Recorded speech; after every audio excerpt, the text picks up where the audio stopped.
प्रगतिशील समाजवादी पार्टी के अध्यक्ष शिवपाल यादव ने भारतीय जनता पार्टी को सबसे बड़ी झूठी पार्टी कहा है। वो आज मुरादाबाद में आयोजित एक निजी कार्यक्रम में हिस्सा लेने पहुंचे थे। मीडिया ने जब उनसे लव जिहाद कानून पर सवाल किया तो एकदम बोले कि ऐसा तो कोई शब्द संविधान और कानून में नहीं है। भाजपा द्वारा बनाए जाने वाला कानून ठहर ही नहीं सकता, और चाहे जम्मू कश्मीर में गुपकार अलायंस को झूठा करार देना हो या देश में कोई और काम हो, भाजपा के नेता झूठ के अलावा कुछ नहीं बोलते। उन्होंने कहा कि जहां तक 2022 में विधानसभा चुनाव की बात है तो उनकी पार्टी किसी भी बड़ी पार्टी से गठबंधन कर सकती है, उसमें समाजवादी पार्टी भी शामिल है।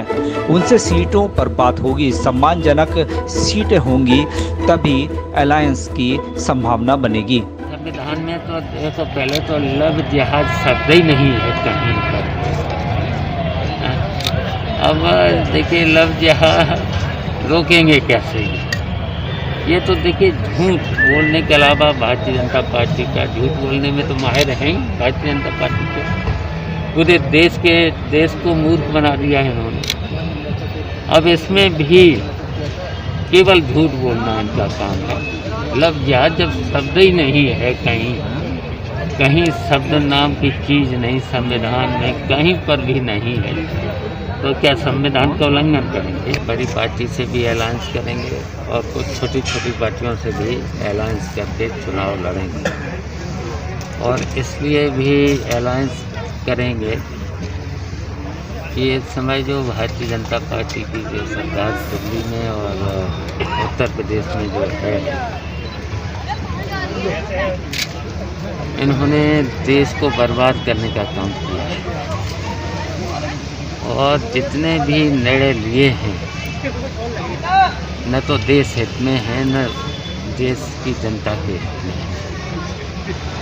देखिए, इन्होंने पहले निर्णय लिया है नोटबंदी का, तो नोटबंदी की वजह से पूरे देश की अर्थव्यवस्था चौपट हुई है, पूरे देश की अर्थव्यवस्था चरमरा गई है। फिर इन्होंने लिया जीएसटी, कहा था कि एक कर लगेगा। अब एक कर की जगह जाने कितने टैक्स लग रहे हैं और भ्रष्टाचार भी फैल गया है।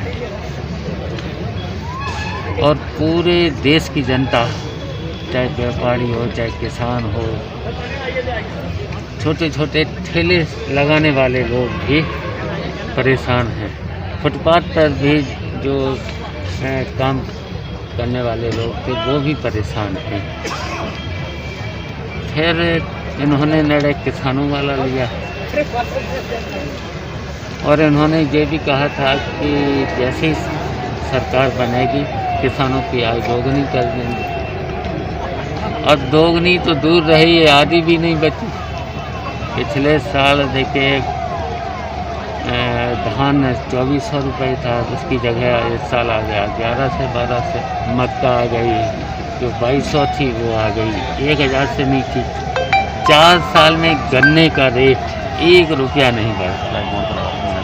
4 साल 1 रुपया गन्ने का नहीं बढ़ा है। और भुगतान भी टाइम से नहीं हो रहा है। साल 2-2 साल गन्ने का भुगतान भी नहीं हो रहा है। और हर चीज़ के रेट बढ़े। बिजली का रेट बिल पर 4 बार बढ़ा है, डीजल पे बढ़ा, पेट्रोल पे बढ़ा है, महंगाई हर चीज़ पे बढ़ी है। लाइन आर्डर नाम की कहीं चीज़ नहीं है। घटनाएं रोज़ बढ़ रही हैं, हत्याएँ हो रही हैं, रेप जैसी घटनाएं बढ़ रही हैं, महिलाएं सुरक्षित नहीं हैं, वसूली का काम चल रहा है। इस सरकार में केवल रिश्वतखोरी, वसूली और भ्रष्टाचार। लाइन आर्डर कहाँ? थाने में जाओ, बिना पैसे के रिपोर्ट नहीं लिखी जाएगी। झूठी रिपोर्ट लिख गई तो फिर 1-2 लाख रुपया दे जाओ, 5 लाख रुपया दे जाओ। ये हालत है। अलायंस करने के लिए तैयार हैं, लेकिन सम्मानजनक हमें बातचीत हो।